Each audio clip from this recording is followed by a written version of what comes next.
الحمد لله نحمده ونستعينه ونستغفره ونعوذ بالله من شرور أنفسنا ومن سيئات أعمالنا أشهد أن لا إله إلا الله وحده لا شريك له وأشهد أن محمدا عبده ورسوله صلى الله عليه وعلى آله وصحبه وسلم أما بعد فأعوذ بالله السميع العليم من الشيطان الرجيم من همزه ونفخه ونفثه بسم الله الرحمن الرحيم هو الذي أرسل رسوله بالهدى ودين الحق ليظهره على الدين كله.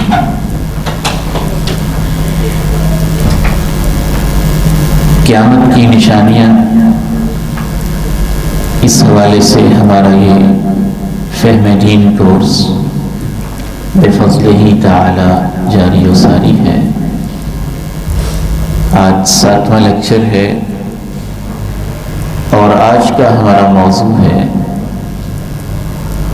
الملحمۃ الکبریٰ کے بارے میں چند مزید وضاحتیں اور امام مہدی علیہ السلام کی آمد اور اس بارے میں تفصیلات۔ کل ہم نے یہ بات پڑھی تھی کہ الملحمۃ الکبریٰ یہ بڑی جنگ، عالمی جنگ، جس میں 80 جھنڈوں کے نیچے عالم کفر مسلمانوں کے خلاف جمع ہو جائے گا اور مسلمان ان سے مقابلے کے لیے جمع ہو جائیں گے۔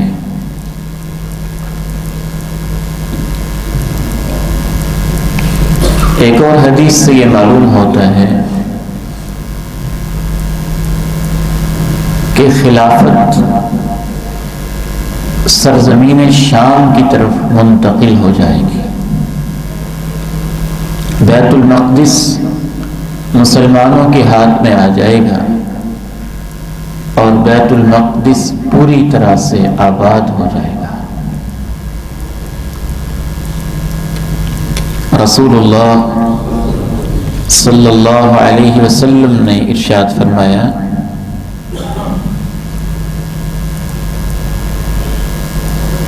یہ سنن ابی داؤد کی روایت ہے،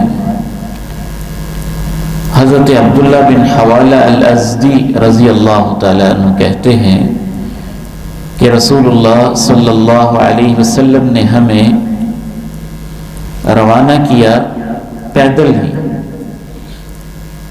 ایک غزوے کے لیے تاکہ ہم غنیمت لے کے واپس پلٹیں، لیکن جب ہم واپس آئے غنیمت نہ مل سکی، تھکاوٹ کے آثار ہمارے چہروں پہ بڑے نمایاں تھے۔ آپ علیہ السلام نے ہمارے چہرے دیکھے اور ارشاد فرمایا، اللہم لا تکلہم الی فاضعف عنہم، یا اللہ ان کو میرے سپرد نہ کرنا، کہیں میں کمزور و ناتواں نہ رہ جاؤں، اور یا اللہ ان کو خود ان کے حوالے بھی نہ کرنا، کہیں یہ بے بس نہ رہ جائیں، اور یا اللہ ان کو لوگوں کے حوالے بھی نہ کرنا، کہیں لوگ مفاد پرستی کا شکار ہو کے ان کو پیچھے نہ چھوڑ دیں۔ پھر آپ علیہ السلام نے اپنا ہاتھ اپنے سر پہ رکھا، راوی کہتے ہیں یا پھر صحابی نے کہا علی ہامتی، میرے سر پہ رکھا، ثم قال، پھر آپ نے ارشاد فرمایا، یا ابن حوالہ، اے حوالہ کے بیٹے، اذا رأیت الخلافۃ قد نزلت الارض المقدسہ، جب تم وہ دور دیکھو کہ خلافت مقدس سرزمین یعنی شام میں آ چکی ہے، فقد دنت الزلازل والبلابل والامور العظام، تو سمجھ لینا کہ اس دن قیامت کے زلزلے اور بڑی بڑی نشانیاں بھی قریب آ چکی ہیں۔ والساعة يومئذ أقرب من الناس من يدي هذه من رأسك. آپ نے یوں اپنا سر مبارک رکھا ہوا تھا، صحابی کے سر پہ یا ایک راوی کے مطابق اپنے سر پہ. تو اس صحابی کے سر پہ آپ نے ہاتھ رکھا ہوا تھا، کہا کہ جتنا میرا ہاتھ تیرے سر کے قریب ہے سمجھ لینا کہ تب قیامت اتنی قریب آ گئی.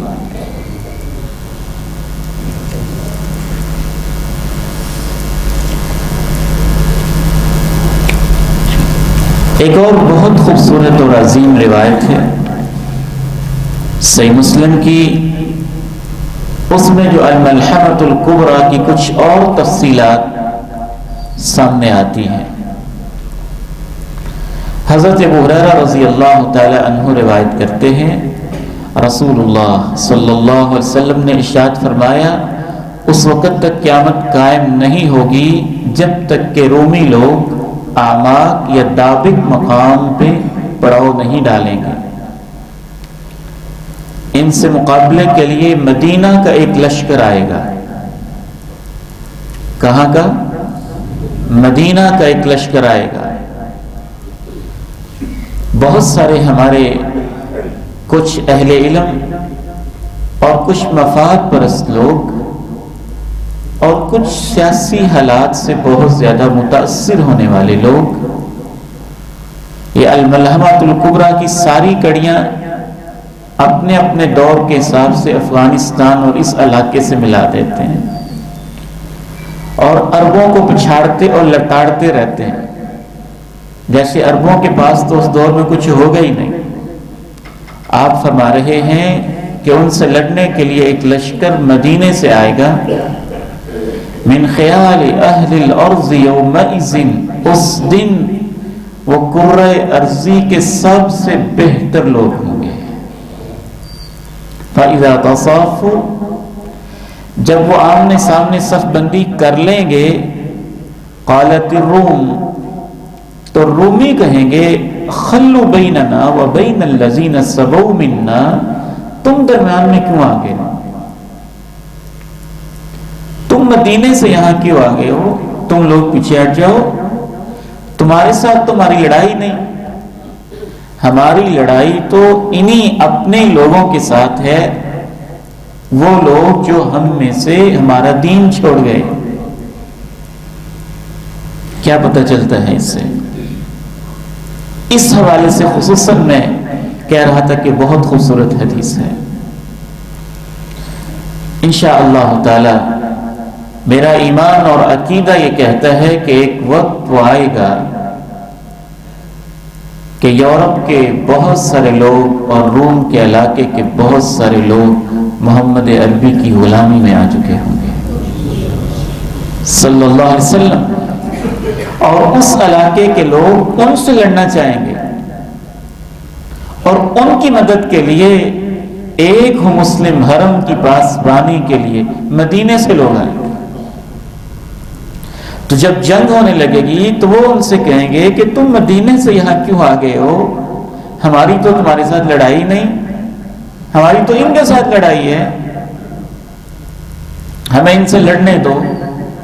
فیقول المسلمون، مسلمان کہیں گے لا واللہ، نہیں نہیں، اللہ کی قسم ہے، لا نخلی بینکم و بین اخوتنا، ہم اپنے بھائیوں کو اکیلا نہیں چھوڑ سکتے. انما المؤمنون اخوہ فیقاتلوہم، پھر وہ ان سے جنگ کریں گے. فینہزم ثلث، تیسرا حصہ بھاگ جائے گا. لا یتوب اللہ علیہم ابدا، اللہ ان کی توبہ کبھی قبول نہیں کرے گا. وَيُقْتَلُ ثُلُثُهُمْ، تیسرا حصہ شہید ہو جائیں گے. افضل الشہداء عند اللہ، وہ اللہ کے نزدیک سب سے افضل شہید ہوں گے.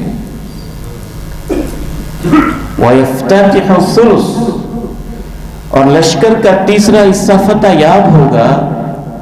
لا یفتنون ابدا، ان کو فتح ہونے کے بعد دوبارہ کبھی کسی اور فتنے میں مبتلا نہیں کیا جائے گا۔ اس معنی میں کہ وہ استقامت پہ رہیں، ان کو اللہ ایسا مضبوط ایمان دے دے گا۔ پھر اس کے بعد وہ قسطنطینیہ فتح کریں، تو شام کا علاقہ فتح ہو گیا۔ اس کے بعد قسطنطینیہ اس دور کے حساب سے یورپ کا مرکز تھا، پھر وہ فتح کریں گے۔ اور اس سے یہ بھی پتہ چلتا ہے کہ ایک وقت وہ آنے والا ہے جب اللہ کو منظور ہوگا، اللہ جانتا ہے کہ ایسی جنگ لگے گی کہ ترکی دوبارہ کفار کے پاس جائے گا، پھر وہ وقت بھی آئے گا کہ دوبارہ مسلمانوں کے پاس آئے گا۔ پھر وہ قسطنطینیہ فتح کریں گے۔ فَبَيْنَمَا هُمْ يَقْتَسِمُونَ الْغَنَائِمَ، وہ غنیمت تقسیم کر رہے ہوں گے۔ قَدْ عَلَّقُوا سُيُوفَهُمْ بِالزَّيْتُونِ، انہوں نے اپنی تلواریں زیتون کے درختوں پہ لٹکائی ہوں گی۔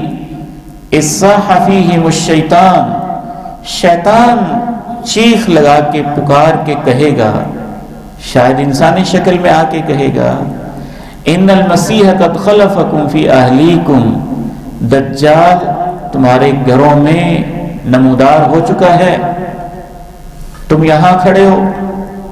فیخرجون، وہ میدان سے دجال سے مقابلے کے لیے، گھر کی حفاظت کے لیے نکل پڑیں گے۔ وذالک باطل، لیکن وہ شیطان کا کہنا جھوٹ ہوگا۔ فَإِذَا جَاءُ الشَّامَ، قسطنطینیہ فتح کر کے فارغ ہو کے جب شام میں واپس پہنچ جائیں گے، خرجا، پھر دجال نمودار ہوگا۔ فَبَيْنَمَا هُمْ يُعِدُّونَ لِلْقِتَالِ، دجال سے جنگ کے لیے وہ تیاری کر رہے ہوں گے، نماز کی تکبیر ہو چکی ہوگی۔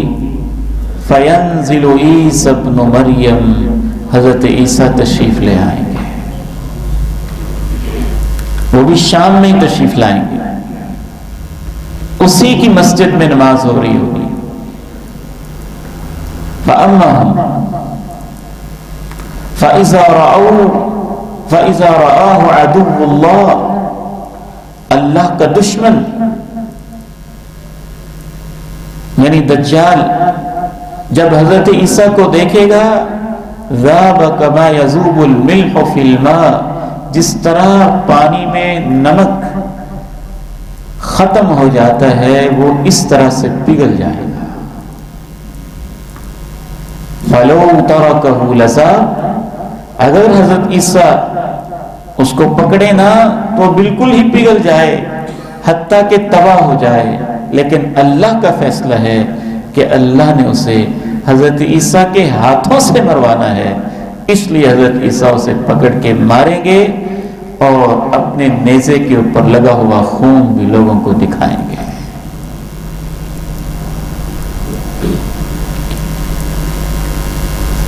آگے بڑھتے ہیں، حضرت امام مہدی علیہ السلام ان کے حوالے سے آج انشاءاللہ تعالی ہم کچھ تفصیل کے ساتھ گفتگو کریں گے۔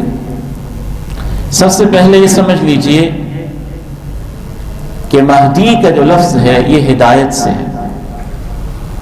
ہدا یہدی، ہدایہ کسی کو گائیڈ لائن دینا، کسی کی رہنمائی کرنا۔ ہادی ہدایت دینے والا، اور مہدی اس میں مفعول ہے وہ شخصیت جس کو اللہ کی طرف سے ہدایت دی گئی ہو۔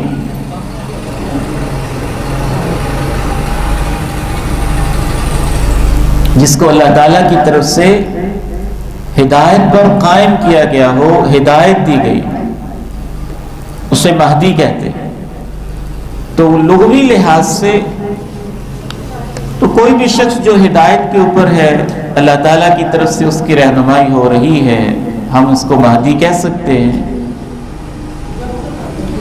بلکہ نبی کریم صلی اللہ علیہ وسلم نے کچھ لوگوں کو مہدی کہا، یعنی امام مہدی کے علاوہ لغوی لحاظ سے ہدایت یافتہ، جیسے خلفائے راشدین کو نبی علیہ السلام نے کہا علیکم بسنتی وسنت الخلفاء الراشدین المہدیین، مہدی کی جمع مہدیین، میری سنت اور خلفائے راشدین جو اللہ کی طرف سے ہدایت پر رکھے گئے تھے ان کی سنتوں، ان کے طریقوں کو لازم پکڑنا۔ حضرت امیر معاویہ رضی اللہ تعالی عنہ کو اللہ کے پیارے نبی نے دعا دی تھی، اللہم اجعلہ ہادیا مہدیا، یا اللہ معاویہ کو ہادی اور مہدی بنا دے، یعنی ہدایت یافتہ بنا دے۔ لیکن یاد رکھیے جب ہم امام مہدی علیہ السلام کی بات کرتے ہیں تو وہ لغوی معنی میں نہیں ہوتی، وہ ایک شخصیت کی بات ہے، ایک شخص، خاص پرسنالٹی، خاص ان کا نام و نسب، خاص وجود۔ اس کی مثال آپ یوں ہی کہہ لیں کہ میرا نام اگر عبید الرحمن ہے، رحمان کا چھوٹا سا بندہ، اس کا معنی تو یہ بنتا ہے، اس معنی کے لحاظ سے میرا ہر روحانی بیٹا عبید الرحمن ہے، عدیل صاحب عبید الرحمن ہے، رحمان کے چھوٹے سے بندے۔ سامنے اور بچے بیٹھے ہیں، اسٹوڈنٹس بیٹھے ہیں، بھائی بیٹھے ہیں، بزرگ بیٹھے ہیں، تو سبھی اپنے آپ کو عبید الرحمن کہہ سکتے ہیں، رحمان کے چھوٹے چھوٹے بندے۔ لیکن ایک شخصیت، پرسنالٹی یا ایک شخص کے لحاظ سے عبید الرحمن بن محمد یوسف ایک خاص شخص کا نام ہے۔ اسی طرح سے لغوی لحاظ سے تو کسی کو بھی آپ جو ہدایت پر ہو مہدی کہا جا سکتا ہے، اور رسول اللہ صلی اللہ علیہ وسلم نے بہت سارے لوگوں کو مہدی، خلفائے راشدین، امیر معاویہ کو مہدی قرار دیا۔ لیکن امام مہدی علیہ السلام ایک خاص شخص کا نام ہے، ایک خاص شخصیت کا نام ہے۔ ان کی کیا پہچان ہے، اس بارے میں 30 سے زیادہ صحابہ کرام نے روایتیں بیان کی ہیں، اور 40 کے قریب محدثین نے اپنی اپنی کتابوں میں ان کا بیان کیا ہے۔ عقائد کی کتابوں میں یہ بیان کیا گیا ہے کہ آخری دور میں امام مہدی علیہ السلام تشریف لائیں گے۔ بلکہ ایسی شخصیت کے بارے میں عقیدہ یہودیوں کا بھی ہے، عیسائیوں کا بھی ہے، جس سے یہ اندازہ ہوتا ہے کہ انبیاء کرام 3 چیزیں تقریباً بتاتے رہے، اس لیے وہ تینوں ادیان میں موجود ہیں۔ ایک یہ کہ ایک آخری حق و باطل کا بہت بڑا مارکہ ہوگا، ایک یہ کہ باطل کی نمائندگی کرنے والا ایک شخص دجال ہوگا، اور ایک یہ کہ حق کی نمائندگی کرنے والا ایک شخص مہدی ہوگا۔ اور دنیا اس وقت تک ختم نہیں ہوگی جب تک حق کا بول بالا نہیں ہو جائے گا۔ یہ علیحدہ بات ہے کہ انبیاء کرام کی بتائی ہوئی یہ بات یہودیوں نے اس کو اپنا رنگ دیا، عیسائیوں نے اس کو اپنا رنگ دیا، اور اس کی پوری حقیقت ہمارے پیارے نبی علیہ السلام نے ہمارے سامنے واضح فرما دی۔ حضرت ابو سعید الخدری رضی اللہ تعالیٰ عنہ بیان کرتے ہیں کہ رسول اللہ صلی اللہ علیہ وسلم نے ارشاد فرمایا، یخرج فی آخر امتی المہدی، میری امت کے آخری دور میں امام مہدی تشریف لائیں گے، یسقیہ اللہ الغیث، اس دور میں اللہ مدد کی بارشیں بھی نازل کرے گا، وتخرج الارض نباتها، زمین اپنی پیداوار خوب باہر نکالے گی، ویعطی المال صحاحا، اور وہ عدل و انصاف کے مطابق ہر قسم کے تندرست و غیر تندرست سب میں مال خوب تقسیم کریں گے، وتکثر الماشیہ، جانور بہت زیادہ ہوں گے، وتعظم الامہ، امت کی بڑی عظمت ہوگی اور تعداد بھی بہت ہوگی، یعیش 7 او 8، وہ 7 یا 8 سال تک بطور حاکم زندہ رہیں گے۔ حضرت علی رضی اللہ تعالیٰ عنہ مسند احمد میں بیان کرتے ہیں کہ اللہ کے رسول صلی اللہ علیہ وسلم نے ارشاد فرمایا، المہدی منا اہل البیت، مہدی ہم میں سے ہوگا، اہل بیت میں سے ہوگا۔ تو یہ پتہ چلا کہ وہ آخری دور میں آئیں گے، یہ پتہ چلا کہ ان کے دور میں امت کی تعداد بھی زیادہ ہوگی، جانور بھی خوب پلے بڑھیں گے، رحمت والی بارشیں بھی ہوں گی، اور یہ بھی پتہ چلا پیداوار بھی بہت ہوگی، اور یہ بھی پتہ چلا کہ وہ مال بٹورے گا نہیں بلکہ امت میں مال تقسیم کرے گا۔ یہ نشانیاں یاد رکھنی ہیں، اس سے جھوٹے مہدیوں کو پہچاننے میں مدد ملے گی۔ مہدی کو لوگوں نے ایک ڈرامہ سمجھ کے، بہت سارے لوگوں نے اپنے طور پر مہدی بننے کا دعویٰ کیا نا، تو یہ نشانیاں یاد رکھیں گے تو سچے مہدی کی پہچان ہو جائے گی۔ تو 8ویں بات یہ پتہ چلی کہ اللہ کے پیارے نبی علیہ السلام نے جناب علی مرتضیٰ رضی اللہ تعالی عنہ نے جیسا کہ بیان کیا کہ امام مہدی اہل بیت میں سے ہوں گے۔ ایک اور روایت میں 9ویں بات یہ بھی واضح ہے کہ وہ حضرت فاطمہ رضی اللہ تعالی عنہا کی نسل میں سے ہوں گے۔ 10ویں بات اس حدیث سے یہ پتہ چل رہی ہے، یصلحہ اللہ فی لیلہ، اللہ ایک رات کے اندر اسے اس منصب کے قابل بنا دیں گے۔ اس سے یہ پتہ چلا کہ وہ ایک نارمل انسان ہوں گے، عام انسانوں کی طرح زندگی گزاریں گے، خود دعویٰ نہیں کریں گے، اللہ ان کو ایک رات کے اندر قابل بنا دیں گے۔ کا کیا مطلب ہے؟ اس کا ایک مطلب جس پہ دل مطمئن ہوتا ہے زیادہ، وہ یہ ہے کہ امت انہیں کہے گی کہ آپ ہمارے قائد بنے، وہ اس بات کو قبول نہیں کریں گے۔ پھر ایک رات میٹنگ ہوگی اور امت کے سارے علاقوں کے قائدین جمع ہو کے ان کو یہ ذمہ داری سونپیں گے، اور اللہ بھی ان کے اندر جو خوبیاں ہیں ان کو بڑھا دیں گے، جو کمزوریاں ہیں ان کو ختم کر دیں گے، تو اس رات میں وہ اس منصب کے قابل ہو جائیں گے۔ ایک تیسری حدیث ہے، اس کے راوی حضرت ابو سعید الخدری رضی اللہ تعالی عنہ ہیں۔ 10 نشانیاں پہلے آپ نے پڑھ لی، اس میں سے اور نشانیاں آ رہی ہیں۔ المہدی منی، مہدی میری نسل میں سے ہوگا۔ اجل الجبہہ، اس کی پیشانی روشن اور چوڑی ہوگی۔ اقن الانفی، اس کا ناک لمبا باریک اور درمیان سے تھوڑا اٹھا ہوگا، لمبا باریک درمیان سے تھوڑا اٹھا ہوگا۔ 12 نشانیاں ہو گئی۔ یملأ الارض قسطا وعدلا، وہ پورے کرۂ ارضی کو عدل و انصاف سے بھر ڈالے گا۔ 12 نشانیاں ہو گئی۔ 13ویں نشانی، یملک 7 سنین، بطور بادشاہ اور بطور خلیفہ وہ 7 سال تک حکومت کرے گا۔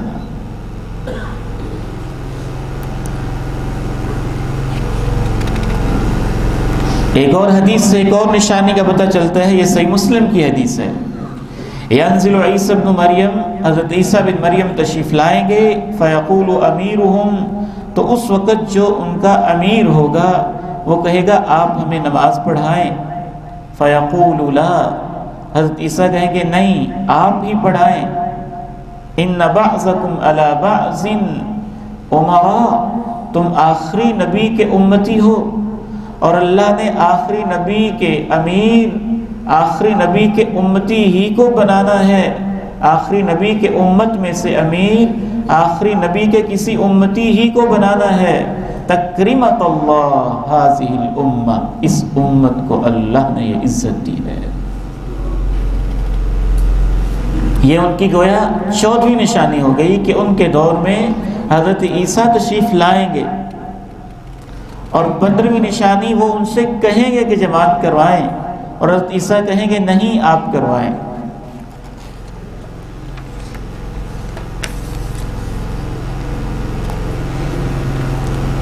سولہویں نشانی حضرت عبداللہ بن مسعود رضی اللہ تعالی عنہما بیان کرتے ہیں، لا تذهب او لا تنقضي الدنيا، دنیا اس وقت تک ختم نہیں ہوگی، حتی یملک العرب رجل من اہل بیتی، حتیٰ کہ عرب کے اوپر میرے اہل بیت میں سے ایک شخص، ایسا شخص کو حکمران نہ ہو جائے، یواطئ اسمہ اسمی، جس کا نام میرے نام پر ہوگا۔ تو 16ویں نشانی کہ اس کا نام محمد ہوگا، اور ایک روایت میں آگے اضافہ ہے واسم ابیہ اسم ابی، اس کے باپ کا نام میرے باپ کے نام پر ہوگا، عبداللہ۔ تو یہ تقریباً 17 نشانیاں بنتی ہیں۔ ایک حدیث میں رسول اللہ صلی اللہ علیہ وسلم ارشاد فرماتے ہیں، اگر دنیا کے ختم ہونے میں صرف ایک دن باقی ہو، قیامت اس وقت تک نہیں آئے گی جب تک کہ مہدی نہیں آ جائے گا، اللہ اس دن کو لمبا کر دیں گے۔ ثم اتفقوا، پھر امت ان پہ متفق ہو جائے گی۔ یہ راویوں کے الفاظ ہیں، ثم اتفقوا۔ امام ابو داؤد کہتے ہیں کہ یہاں پہ سب راویوں نے متفقہ طور پر یہ الفاظ بیان کیے، حتی یبعث فیہ رجلا منی او من اہل بیتی، حتیٰ کہ اللہ مجھ میں سے یا میرے اہل بیت میں سے ایک شخص کو بھیجے گا، اس کا نام میرے نام پہ اور اس کے باپ کا نام میرے باپ کے نام پہ ہوگا، محمد ابن عبداللہ۔ تو یہ تقریباً ٹوٹل 18 علامات ہیں امام مہدی علیہ السلام کی، جو احادیث میں اللہ کے نبی علیہ السلام نے خوب وضاحت کے ساتھ بیان کرتی ہے۔ اسی لیے ائمہ کرام نے اس پر مستقل کتابیں لکھی ہیں، اس دور میں بھی اس پر باقاعدہ ماسٹرز پی ایچ ڈی کے مقالے کیے گئے ہیں۔ ایک بہت اچھی کتاب ہے، تقریباً کوئی 800 صفحات کے اندر، المہدی وفقہ اشراط الساعہ۔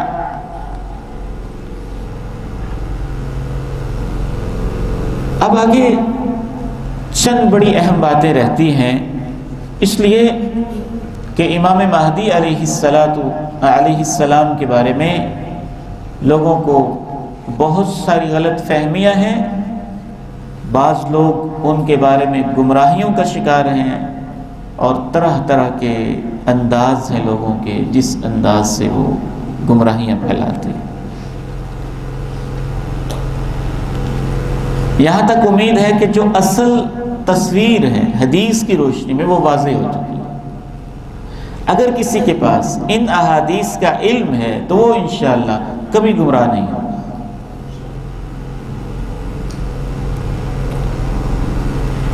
امام مہدی علیہ السلام کے بارے میں لوگوں کے 3-4 نظریات ہیں۔ کچھ لوگ وہ ہیں جو ویسے ہی منکر ہیں، وہ احادیث کے منکر ہیں، وہ ان احادیث کو مانتے ہی نہیں۔ انشاءاللہ آج پیٹرن ہم تھوڑا سا بدلیں گے، اور آج سے بلکہ روزانہ ہی یہ بدل جائے گا۔ آخری 10-15 منٹ جو ہے نا وہ اسپیشلی آپ لوگوں کے لیے ہوں گے جو ہمارے پاس یہاں مسجد میں احباب تشریف رکھتے ہیں، اور ہمارے وہ احباب جو آن لائن ہمیں جوائن کرتے ہیں، ویڈیوز وغیرہ، کیونکہ بعض دفعہ کاپی رائٹ کا مسئلہ ہوتا ہے، ڈسپلے کا مسئلہ بھی ہوتا ہے، تو بعد میں ہم آپ کو اکٹھی دکھا دیا کریں گے، اور جو آن لائن ہمارے شرکاء احباب ہیں ان کو ہم ممکن ہوا تو لنک وغیرہ شیئر کر دیا کریں گے۔ تو اس لیے 50 منٹ میں انشاءاللہ ہم لیکچر وائنڈ اپ کریں گے، تاکہ 10 منٹ آپ کے ساتھ سوال و جواب ہو سکیں، اور جو کوئی ویڈیو وغیرہ آپ کو دکھانی ہے آپ احباب جو تشریف لائے ہوئے ہیں آپ کو دکھائی جا سکے۔ تو کچھ لوگ تو ویسے ہی امام مہدی کی آمد کے منکر ہیں، چونکہ وہ احادیث کے منکر ہیں۔ موجودہ ان لوگوں میں سے سر فہرست بہت سارے لبرلز، منکرین حدیث اور بالخصوص ایک اسکالر ہیں جاوید احمد غامدی صاحب، وہ ویسے ہی منکر ہیں کہ کوئی ایسی شخصیت بھی آئے گی جس کو امام مہدی کہا جاتا ہو، اور ان کی دلیل یہی ہے کہ قرآن مجید میں اس کا کوئی تذکرہ نہیں ہے۔ تو ہر چیز کا قرآن مجید میں تذکرہ ہونا ضروری نہیں ہے۔ قرآن مجید میں 5 نمازوں کا تذکرہ بھی نہیں ہے، صرف نماز کا تذکرہ ہے۔ قرآن مجید میں نمازوں کی رکعات کا تذکرہ بھی نہیں ہے۔ قرآن مجید میں ہر رکعت کی ترتیب کا تذکرہ بھی نہیں ہے۔ قرآن مجید میں عید الفطر کا تذکرہ بھی نہیں ہے، عید الاضحیٰ کا تذکرہ بھی نہیں ہے۔ قرآن مجید میں تو خالہ اور بانجی کو ایک نکاح میں جمع کرنے سے ممانعت بھی نہیں ہے، اور بہت ساری چیزیں ہیں جو قرآن مجید میں نہیں ہیں۔ وہ اس لیے نہیں ہے کہ اللہ نے کہہ دیا ما آتاکم الرسول فخذوہ وما نہاکم عنہ فانتہوا، کہ جو میرا رسول دے دے وہ لیتے جاؤ، جس سے میرا رسول روک دے اس سے رک جاؤ۔ البتہ قرآن مجید میں ایک آیت موجود ہے جس سے ہم کچھ استنباط کر سکتے ہیں کہ اللہ نے کہا کہ اللہ نے اپنے پیغمبر کو اس لیے بھیجا ہے تاکہ وہ اسے تمام دینوں پہ غالب کر دے۔ تو قیامت اس وقت تک نہیں آئے گی جب تک دین اسلام تمام ادیان پہ غالب نہیں ہو جائے گا۔ کچھ لوگ وہ ہیں جو مہدی کو تو بڑے زور شور سے مانتے ہیں لیکن اس کا مطلب اپنی مرضی کا نکالتے ہیں۔ ان میں اہل تشیع حضرات ہیں۔ مہدی کے بارے میں جتنی بھی روایات ہیں ان میں اپنی طرف سے جھوٹ گھڑ کے ادھر ادھر کی باتیں ملا کے وہ اپنے بار میں امام غائب کو مہدی مانتے ہیں۔ جو حدیث میں 18 کے قریب نشانیاں بیان ہوئی ہیں وہ میں نے آپ کے سامنے واضح کر دی، لیکن اہل تشیع جس کو مہدی مانتے ہیں وہ کہتے ہیں کہ ایک شخصیت ہے محمد بن حسن، جبکہ حدیث میں آتا ہے محمد بن عبداللہ۔ حدیث میں آتا ہے کہ وہ آئے گا، یہ کہتے ہیں کہ وہ تو 255 یا 256 ہجری میں پیدا ہوا تھا، وہ امام محمد بن حسن مہدی پیدا ہوئے تھے، اور 55 یا 56 ہجری میں پیدا ہو کے پھر وہ غائب ہو گئے ہیں اور ایک غار کے اندر چھپے ہوئے ہیں۔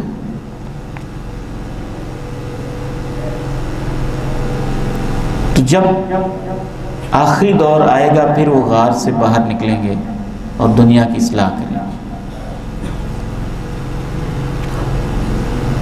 یہ بات ذہن میں رکھیے کہ اہل تشیع حضرات کے ہاں امام اسے کہا جاتا ہے، وہ ان کے نزدیک معصوم ہوتا ہے جیسے نبی ہوتا ہے۔ بعض امام ان کے نزدیک نبیوں سے بڑھ کر ہوتے ہیں، اور ان کے نزدیک امام پر وحی بھی اترتی ہے، اور ان کے نزدیک امام جس چیز کو چاہے حلال کر دے، جس چیز کو چاہے حرام کر دے۔ اس لحاظ سے تو عقیدہ امامت ہی قرآن و سنت کے منافی ہے، اور پیغمبر کے علاوہ کسی کو یہ اتھارٹی دینا پیغمبر کے بعد بھی کہ اس پر وحی بھی آتی ہے، اس سے تو ختم نبوت کا عقیدہ اس پر بھی زد آتی ہے۔ قرآن و سنت کے مطابق آخری نبی کے بعد نبوت بھی ختم ہے، وحی کا سلسلہ بھی ختم ہے۔ اس لیے اہل تشیع حضرات کے امام غائب کا عقیدہ اور قرآن و سنت میں امام مہدی کا عقیدہ، ان میں بعد المشرقین ہے، اتنا ہی فرق ہے جتنا زمین آسمان میں فرق ہے۔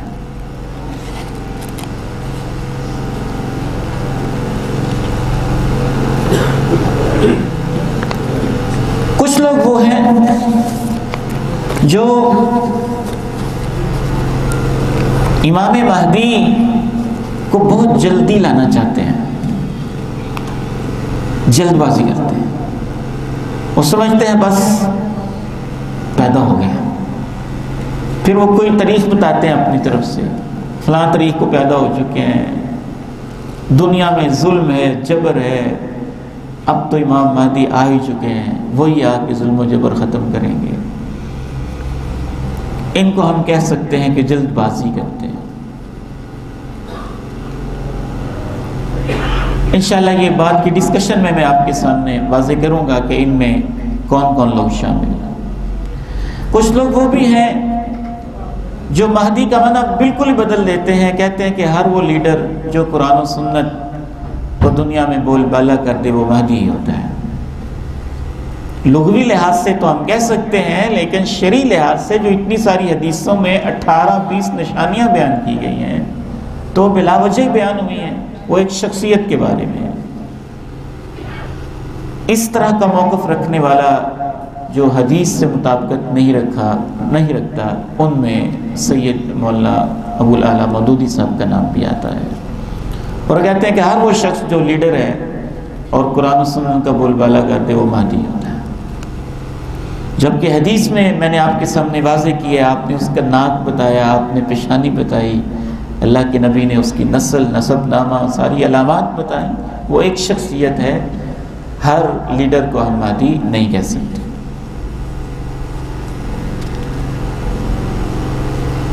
ایک اور بنیادی چیز ذہن میں رکھیں، اس دور میں بھی اور سابقہ ادوار کے اندر بھی بہت سارے لوگوں نے سیاسی مفادات کے لیے، اپنے نظریات کو پھیلانے کے لیے، لوگوں سے بعض دفعہ مال بٹورنے کے لیے یا غیروں کے ایجنڈے پہ کام کرنے کے لیے مہدی ہونے کا دعویٰ کیا ہے۔ اس لیے یہ اصول ذہن میں رکھیں، احادیث کی روشنی میں کسی کو بھی مہدی کہنے میں جلدی نہیں کرنی، مہدی کہنے میں جلدی نہیں کرنی۔ امام مہدی کبھی بھی مہدی ہونے کا دعویٰ کریں گے ہی نہیں، سب سے بڑی نشانی یہ ہے، وہ یہ کہیں گے ہی نہیں میں مہدی ہوں۔ جیسا کہ آپ نے حدیث میں پڑھا ہے کہ لوگ ان سے کہیں گے کہ آپ ذمہ داری سنبھالیں، ذمہ داری بھی لیڈرشپ کی، امت کی خلافت، امت کی قیادت کی، لیکن وہ ان کا اصرار ہوگا نہیں۔ پھر ایک رات اللہ رب العزت ان کے دل میں بات ڈال کے ان کو بھی آمادہ کر دے گا، امت بھی متفق ہو جائے گی، اور ایک رات کے اندر اللہ ان کو اس منصب کے قابل اور لائق کر دے گا۔ پھر یہ ہے کہ 7-8 سال کا جو ان کا دور حکومت اور پورے کرۂ ارضی پہ جو عدل و انصاف ہوگا، تو اس میں ظاہر ہے پہلے ان کی زندگی میں بڑی سروسز، بڑی خدمات ہوں گی، وہ خدمات خود بتائیں گی کہ یہ اس منصب پہ جا سکتے ہیں، جبکہ یہ لوگ جو بٹورنے اور دھوکہ دینے والے ہیں، کچھ کیے بغیر پہلے مہدی ہونے کا دعویٰ کرتے ہیں، پھر کوئی کام شروع کرتے ہیں۔ یہ بھی یاد رکھیے کہ جو اللہ کے نبی کی نسل سے ہوگا، اس کا عقیدہ اللہ کے نبی والا ہوگا، اس کی آپ کہہ لیجئے حجامت اللہ کے نبی کی سنت کے مطابق ہوگی، اس کا سب کچھ اللہ کے پیغمبر کی سنت کے مطابق ہوگا۔ جو قرآن و سنت کے منہج اور عقیدے سے ہٹا ہوا شخص ہے وہ کبھی مہدی نہیں ہو سکتا ہے۔ جھوٹے مہدی بہت سارے ہیں، ان میں آپ حیران ہوں گے کہ پوری دنیا میں آتے رہے۔ جیسے جھوٹی نبوت کا دعویٰ کرنے والے انسان کو متنبی کہا جاتا ہے، تو جو مہدی ہونے کا اپنے طور پہ جھوٹا دعویٰ کرے اسے متمہد کہتے ہیں۔ متمہد، سچا مہدی امام مہدی علیہ السلام ہے، اور جو خود ہی مہدی بن جائے وہ متمہد ہے۔ متمہد یعنی مہدی بننے والا۔ سوڈان میں ایک شخص تھا، اس کا نام محمد بن عبداللہ تھا، اپنے آپ کو علوی کہتا تھا، مہدی السوڈانی۔ اس نے نہ صرف یہ کہ دعویٰ کیا بلکہ غار میں کہیں چھپ بھی گیا اور پھر مختلف کرامات کا دعویٰ بھی کیا، اور پھر یہ بھی کہنے لگا کہ مجھے اللہ کے رسول ملے ہیں اور آپ نے بتایا ہے کہ تم مہدی ہو۔ یہ ہمیشہ ذہن میں رکھیں، گمراہی کی جڑ یہ ہے کہ آپ کو یہ یاد نہ رہے کہ ہم نے دین کہاں سے لینا ہے۔ دین کہاں سے لینا ہے؟ اللہ کے قرآن سے، اور اس کی تشریح حدیث۔ اللہ کے رسول تو امت کو پہلے بتا گئے، 18-20 نشانیاں بتا گئے تاکہ امت پہچان جائے۔ تو حدیث میں جو نشانیاں آئی ہیں ان کی روشنی میں پہچانا جائے گا۔ یہ نہیں کہ بندہ کوئی خواب میں کہتے مجھے خواب آیا، اللہ کے رسول آئے تھے کہتے رہے تم مہدی ہو۔ خواب کوئی حجت نہیں ہے، کشف کوئی حجت نہیں ہے، اس طرح کی میل ملاقاتیں کوئی حجت نہیں ہے۔ پھر اس نے یہ بھی کہا کہ جو مجھے مہدی نہ مانے وہ کافر ہے۔ پھر اس نے اپنے حکمرانوں کو خط لکھا کہ میں آ گیا ہوں، تمہارے لیے یہ بہتر ہے کہ اب میری بیعت کر لو۔ اور باقاعدہ اس نے بڑا ڈھونگ رچایا، بظاہر سنت کے مطابق سارے معاملات، نماز، یہ وہ، دینداری، تربیت، تزکیہ، علم، تعلیم، دعوت و تبلیغ کا کام ٹھیک ٹھاک اس نے سوڈان کی پوری حکومت کو وقت میں ڈالے۔ ایک مہدی میں نے آپ کو شروع میں دکھائے تھے، جس ظالم نے کعبۃ اللہ الحرام کی بے حرمتی اور توہین کی، معتمرین کو پریشان کیا، اس کا نام بھی محمد بن عبداللہ تھا۔ یعنی وہ 20 نشانیاں، ان میں سے ایک نشانی ہے کہ اس کا نام محمد بن عبداللہ ہوگا۔ وہ ایک نشانی لے کے بہت سارے لوگ اس پر بھی دعویٰ کر دیتے ہیں مہدی ہے۔ نشانی ٹوٹل کتنی ہے؟ تقریباً 20 ہیں۔ وہ 20 کی 20 پوری ہوں گی تو وہ امام مہدی ہوگا، صرف ایک نشانی کافی نہیں ہے۔ ایک ہمارے بر صغیر میں بھی مہدی آیا تھا، مرزا غلام احمد قادیانی۔ اس نے کہا میں مجدد ہوں، پھر اس نے کہا میں تو مہدی ہوں، پھر اس نے کہا میں مسیح ہوں، پھر اس نے کہا میں نبی ہوں۔ تو وقت کے ساتھ ساتھ اس کے دعوے بدلتے رہے۔ پہلے اس نے کہا میں مجدد ہوں، پھر اس نے کہا میں مسیح موعود ہوں، پھر اس نے کہا کہ میں نبی ہوں۔ بہت ہی پاگل پن کا شکار انسان تھا۔ ایک آپ کو یاد ہوگا، اس کا بڑا چرچا تھا 1997 کے اندر، تقریباً خوب زور پہ تھا وہ گوہر شاہی فتنہ۔ کافی سارے لوگوں کو یاد ہوگا، امین صاحب کہہ رہے ہیں ان کو یاد ہے۔ وہ ریاض احمد گوہر شاہی، اس نے ٹھیک ٹھاک اپنا اثر و رسوخ جما لیا تھا۔ کراچی، حیدرآباد کے علاقے سے اس کا تعلق بتاتے تھے، اور یہ بھی کہتا تھا کہ پنڈی والی جو امام بری سرکار ہیں وہ بھی مجھے ملے ہیں، اللہ کے نبی علیہ الصلوۃ والسلام کی مختلف معاملات، خواب، کشف وغیرہ آپ کی طرف سے گڑ گڑ کے بیان کرتا رہتا تھا۔ تو یہ لندن میں شفٹ ہو گیا تھا، انگریزی زبان بڑی فر بولتا تھا، تعلیم اس کی تھی، کتابیں وغیرہ بھی اس نے لکھی ہوئی تھیں۔ پھر اس نے ایک باقاعدہ مہدی فاؤنڈیشن بھی بنائی تھی، ویلفیئر کے کافی بڑے بڑے کام بھی کیے تھے، اور اب بھی ان کے بہت سارے لوگ ایکٹیو ہیں۔ تو اس لیے ان معاملات کو سمجھنا بہت ضروری ہے، تاکہ کوئی ہمیں ایکسپلائٹ نہ کر سکے، غلط راہوں پہ نہ لگا سکے۔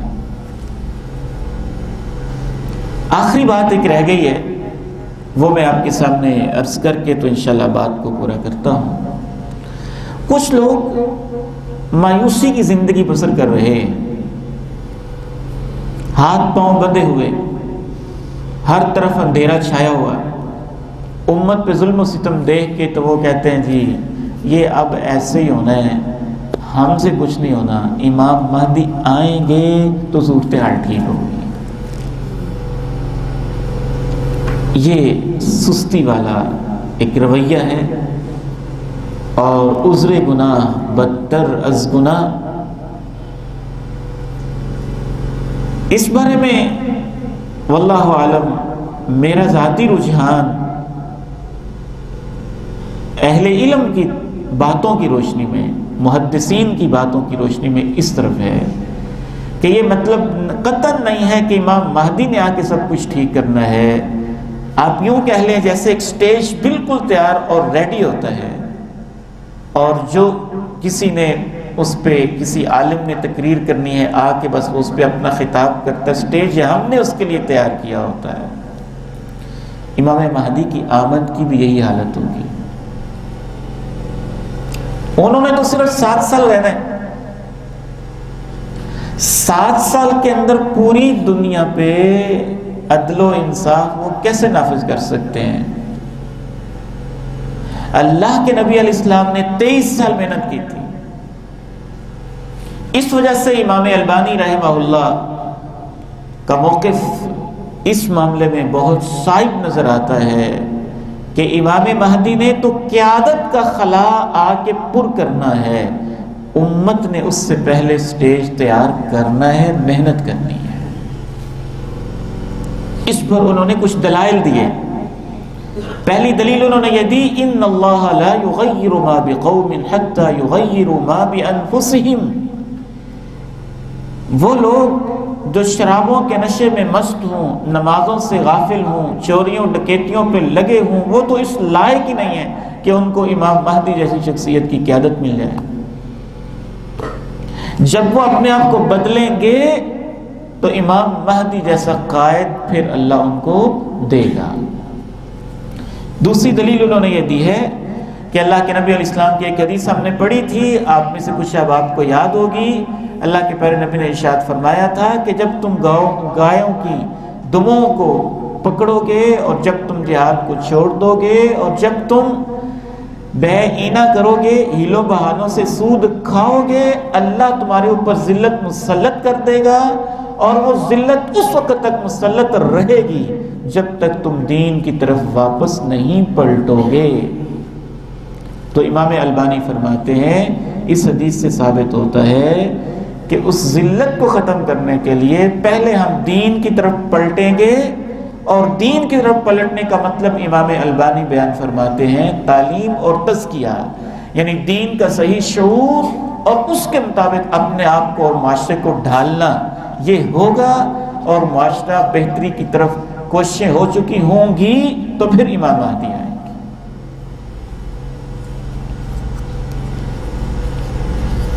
بہت سارے اہل علم کا اس طرف بھی رجحان ہے کہ امام مہدی کی آمد سے پہلے اسلامی خلافت قائم ہو چکی ہوگی، اور وہ پوری امت پھر ان پر مزید مجتمع ہو جائے گی۔ تو انشاءاللہ تعالی امام مہدی تشریف لائیں گے، لیکن ان کے تشریف لانے کا یہ مطلب نہیں ہے کہ ان کے آنے تک ہم نے کچھ کرنا نہیں ہے، ہم نے ان کے لیے سٹیج تیار کرنا ہے انشاءاللہ تعالی، ماحول ہم نے بنانا ہے، جدوجہد ہم نے کرنی، اپنی اپنی بساط، اپنی اپنی ہمت کے مطابق۔ اللہ تعالیٰ سے دعا ہے اللہ تعالیٰ ہمیں دین کا صحیح فہم عطا فرمائے اور دین پہ استقامت عطا فرمائے، اور سب کچھ ہمیں احادیث اور قرآن مجید کی آیات بینات کی روشنی میں سمجھنے کی توفیق عنایت فرمائے۔ کل انشاءاللہ ہمارا موضوع ہوگا دجال اور اس کا فتنہ، اور اس بارے میں احادیث کیا کہتی ہیں اور جدید دور کے لوگ اس کی کیا کیا تعویلیں کرتے ہیں، یہ انشاءاللہ کل کا ہمارا موضوع ہوگا۔ آپ جس شوق سے تشریف لا رہے ہیں اللہ تعالیٰ آپ کا آنا بھی قبول فرمائے، اور ہمارے جو آن لائن شرکاء احباب ہیں اللہ تعالیٰ ان کا بھی دلچسپی کے ساتھ سننا قبول فرمائے۔ وآخر دعوانا ان الحمد للہ رب العالمین۔